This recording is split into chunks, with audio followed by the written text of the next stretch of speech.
Hello everyone. Advance Happy New Year sa inyong lahat po. Before po mag New Year, may last client po ako sa Reiki Healing. Pagkat po ng ancestral karma o anumang klaseng karmic knots from past to present.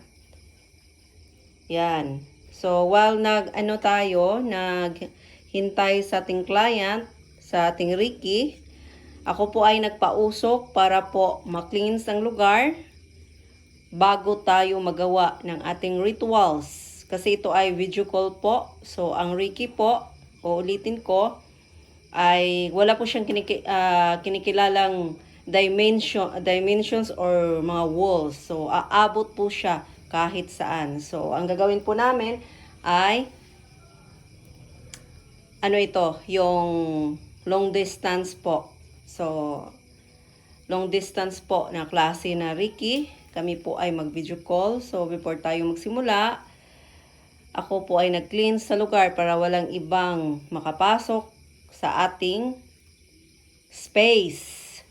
So, kailangan lang makapasok ang ating highest power.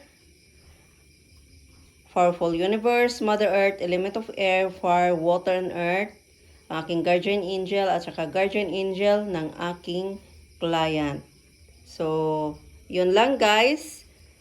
At advance Happy New Year. Kasi ilang oras na lang mag New Year na, pero may last client pa po ako. So, sila ay busy sa pag-prepare ng New Year, but ako dito busy sa aking mga clients. So, masaya po tayo kasi tayo po ay nakakatulong sa ibang tao.